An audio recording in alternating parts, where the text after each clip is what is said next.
บ่พิมพ์เชื่อว่าถ้าเกษตรกรลาวหรือว่าคนลาวที่ทำงานเกี่ยวกับการเกษตรได้มาเห็นอ่างานฝีมือสิ่งมีของสร้างไทยของคนไทยพวกเขาคงจะต้องสั่งซื้อแน่นอนทุกคนเพราะว่านี่คือรถตัดหญ้าบังคับเป็นแบบโอ้โฮสบายแรงนะทุกคนเป็นฝีมืองานฝีมือของพี่น้องชาวไทยมีหลากหลายรุ่นหลากหลายราคาให้กับลูกค้าได้เลือกอา บ่พิมพ์ข้อแนะนำเลยคันถ้าว่าเกษตรกรลาวหรือว่าคนที่ทำรั้วทำสวนอยู่ที่เมืองลาวนะทำก็อะไรนะสวนอะไรก็ตามแต่ที่ว่ามันมีหญ้าขึ้นเยอะสามารถใส่รถตัดหญ้ารุ่นนี้นั่งบังคับอยู่ในห้องแอร์ก็ได้แล้วก็ให้เครื่องตัดหญ้ารถตัดหญ้านี้ทำงานเองบ่ต้องเหนื่อยอีกต่อไปถ้าว่ามีเนื้อที่สวนแบบกว้างๆทุกคนทุกคน งานฝีมือของพี่น้องชาวไทยก็ยังบ่จบนะล่าสุดบ่พิมพ์ก็ได้ไปเห็นคลิปนี้มาอยากจะให้ทุกคนได้เบิ่งนำกันว่ามันมีรุ่นใดแด่แต่ละรุ่นโหดมากทุกคนเครื่องตัดหญ้าฝีมือคนไทยบังคับโดยรีโมตคอนโทรลนะทุกคนไปมาเริ่มคันแรกคลิปแรกกันทุกคนบ่แม่นคันแรกดอกมีหลายคันกันเลยนี่คือรถตัดหญ้ารีโมตหรือว่าคุมโดยรีโมตทุกคนของฝีมือสาวไทยนั่นเองสวยงามเท่ ความแรงการตัดหญ้านี่ได้พ้น1,000%ล้านเปอร์เซ็นต์ทุกคนและตัดหญ้าได้ทุกสภาพผิวข้องส่วนบ่ว่าจะเป็นทางเนินทางภูหรือว่าหญ้าที่รกๆเยอะๆนะตัดได้หมดทุกคนเพราะว่ามันมีความแรงเยอะมากบางคันก็นี่ทุกคนเจ้าของคนสามารถแบบผู้ใหญ่เลยนะทุกคนสามารถขึ้นไปนั่งแล้วก็ขับไปเลยได้เลยนี่คือความแรงของรถตัดหญ้า ฝีมือคนไทยที่ว่าคิดค้นขึ้นมาทุกคน อันนี้เขาก็ทำส่วนแล้วก็ได้จัดการนะทุกคน เอารถตัดหญ้ารุ่นนี้เลยไปตัดเรียบเนียนพี่น้องบ่ต้องเหนื่อยนี่อืมบางคนก็มีเจ้าของคนที่ว่าเข้าผลิตเข้าถึงขั้นมาซ่อนเองกับมือก็มีในการขับในการบังคับนี่รถวิทยุบังคับหรือว่ารถตัดหญ้าวิทยุบังคับนะใส่รีโมทแบบสบายเลยทุกคนคุมอยู่กับที่นี่ เหมือนกับรถบังคับเด็กนั่นแหละนั่นทุกคนรถเครื่องลิ้นเด็กนะแต่ว่านี่คือใช้งานได้จริงตัดหญ้าได้ทุกรูปแบบบางต้นกันหน้าต้นใหญ่ถึง2นิ้ว3นิ้วก็ตัดคาดนะทุกคนนี่อันนี้เป็นล้อตีนตะขาบทุกคนแล้วบางอันก็จะเป็นล้อแบบเหมือนรถยนต์ทั่วไปนะไม่ว่าเสื้อว่าล้อตีนตะขาบนี่คงจะแบบโอ้โหลุยได้ทุกสภาพของส่วนเห็นบอกทุกคนจะมีไฟซ้ายไฟสปอตไลท์นะติดด้านหัวตัดตอนกลางค่ำกลางคืนก็ได้อ่าอันนี้ก็คงจะเป็นอีกตึมผลงานที่ว่าโดดเด่นอีกตึมอย่างหนึ่งสำหรับคนที่ว่าผลิตออกมาแล้วก็ลูกค้ามาเห็นคนที่ทำส่วนก็คือคนที่ทำส่วนแบบกว้างๆไร่เฮกตาร์นะทุกคนใส่ได้เลยเห็นบ่ต้องเหนื่อยต่อไปแล้วก็บ่ต้องจ้าง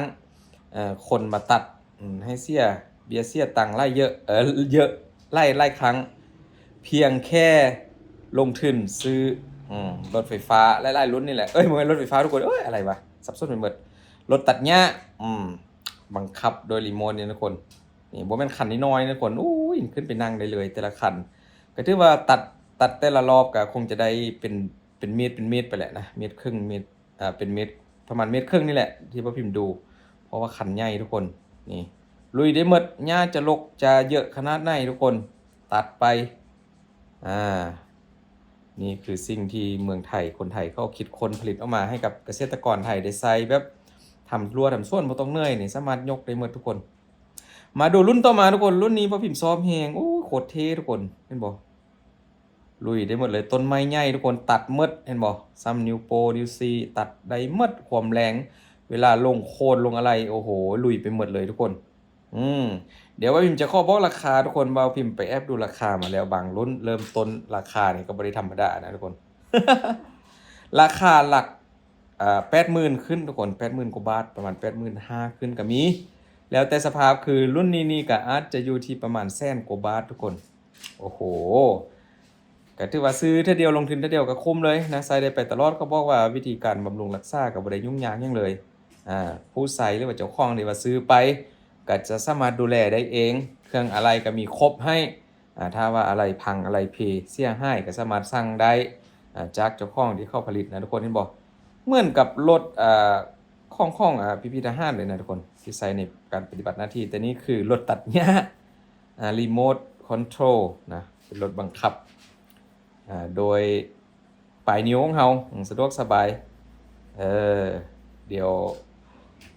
คนลาวได้มาเห็นคลิปนี้เข้ามาพิมพ์ก็ลองไปติดต่อกันได้นะ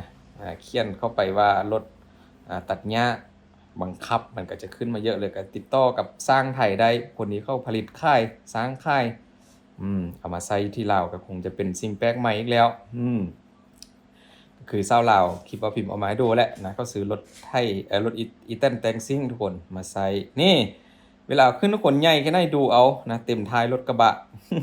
ใหญ่แหงโอ้พอพิมพ์ว่าตัดได้น่าจะเป็นเกือบ2 เมตรผมบอกนะทุกคนความกว้างเวลาตัดหญ้าไปแต่ละแถวนะนี่มีหลากหลายรุ่นหลายๆสีทุกคนสีขาวสีเหลืองเครื่องยนต์นี้บ่ต้องว่าถึงอยู่แล้ว18แรงมาขึ้นทุกคนความแรงบ่แปลกใจว่าเป็นอย่างแบบคนผู้ใหญ่หุ่นใหญ่ระดับนั้นจึงสามารถขึ้นไปนั่งแล้วก็ขับไปได้นะทุกคนเพราะว่ามันคันใหญ่แล้วก็มีความแรงซะเหลือเกินต้นไม้หรือว่าหญ้าที่ว่ามีหน้ากันได้ก็คาดหมดนี่ทุกคนมาดูอีกตึมอันนี้ก็เพิ่มสกิลขึ้นมาอีกโอ้โหความสะดวกสบายทุกคนก็คือจะมีกองนะเขาจะติดกองไว้บนด้านบนข้องเครื่องตัดหญ้าหรือว่ารถตัดหญ้าทุกคนเป็นกองแบบ360องศาเลยแหละเห็นทุกมุมถ้าว่าเฮาบ่อยากเดินตามลั่งห้องรถไปก็สามารถนั่งบังคับอยู่ห้องแอร์แล้วก็ดูกองไปจะตัดจุดไหนเจอต้นไม้ใหญ่พิลึกก็บ่ต้องไปตัดหลบได้จากกองทุกคนเพราะว่ามีการเสริมเข้าไปบ่มีไม้กันสั่นที่ว่าติดกองทุกคนเสริมเข้าไปนะ2ข้างเรียกว่าสะดวกสบายทุกคนมาเคลื่อนย้ายกันแต่ละคันกับเว้นน้อยๆดูเอาเลยทุกคนขึ้นเต็มท้ายรถนะขึ้นเต็มท้ายรถกระบะนี่เขาก็คงจะแบบเอาไปส่งลูกค้าหรือว่าเอาไปใช้งานต่อเพราะว่าตอนนี้ก็ยอดจองก็คงจะมาซ่านเลยบ่ต้องคิดเรื่องราคานะทุกคนเพราะว่าการจะคิดได้แบบนี้มันบ่เป็นเรื่องง่ายๆกับไอเดียงานฝีมือที่จะเฮ็ดออกมาขายได้ก็ถือว่าส้มราคาแล้วก็ใช้งานได้ตลอดหลาย10 ปีบ่จำเป็นต้องได้จ้างสาวส่วนหรือว่าคนตัดหญ้ามาตัดหลายรอบแล้วก็บ่ต้องเหนื่อยอีกใส่รถรุ่นนี้เลยบ่แม่นแต่รุ่นนี้หลายรุ่นที่บ่พิมพ์มาเบิ่งนี่แหละอันนี้คือผลงานของพี่น้องชาวไทยทั้งหมดนะที่มีการคิดค้นขึ้นมาเกษตรกรไทยหลายคนก็คงจะใส่มาแล้วแหละเดี๋ยวนี้ก็คงจะบ่เหนื่อยกันอีกต่อไปคือว่าตัดหญ้าให้แบบละเอียดกันเลยทุกคนโอ้ใหญ่แฮงเครื่องจักรเครื่องยนต์นี่คือรุ่นนี้ก็เป็นเหมือนกับหุ่นยนต์เลยทุกคนเป็นเหมือนกับหุ่นยนต์จริงๆแต่ละคันเห็นบ่สวยมากการออกแบบการดีไซน์รูปทรงทุกอย่างว่าพิมพ์ยอมรับเลยว่าเก่งสุดๆทุกคนโอ้โหสุดยอดพี่น้อง